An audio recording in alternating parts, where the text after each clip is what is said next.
Dans l'affaire Messi, il y a en réalité deux sujets. Les sociétés utilisées pour gérer ces revenus d'image et surtout le pays dans lequel ces revenus étaient déclarés. Dans la vidéo précédente, on a vu les faits. Maintenant, on va comprendre le système utilisé derrière l'affaire Messi et pourquoi le fisc espagnol considérait que ces revenus auraient dû être imposés en Espagne. Quand une marque veut utiliser l'image d'un joueur, Adidas, Pepsi ou une autre entreprise, elle paie des droits à l'image.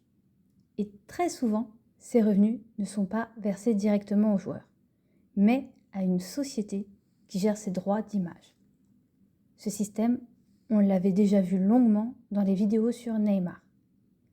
Des revenus liés à l'image du joueur passent par une société. Et jusque-là, ce n'était pas forcément illégal. Mais parfois, le fisc considère que même si l'argent passe par une entreprise, les revenus restent en réalité directement liés au joueur lui-même.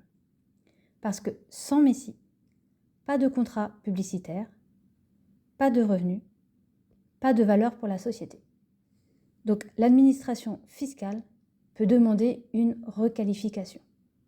Autrement dit, elle considère que les revenus auraient dû être imposés directement au nom du joueur avec l'impôt personnel classique. C'était déjà l'un des grands débats dans l'affaire Neymar. Mais dans l'affaire Messi, il y a une différence importante. Selon l'accusation, les sociétés utilisées pour gérer les droits à l'image étaient situées hors d'Espagne.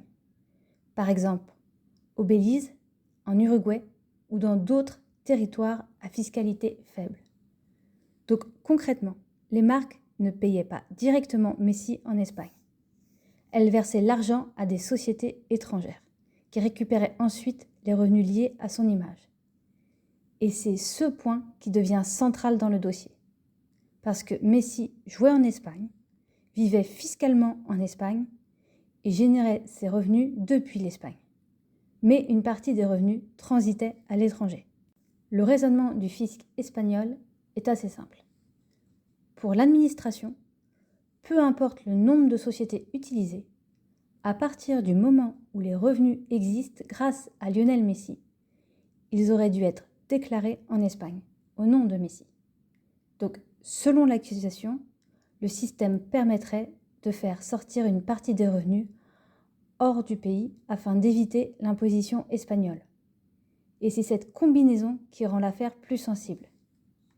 Des revenus directement liés à Messi, des sociétés étrangères et une résidence fiscale en Espagne.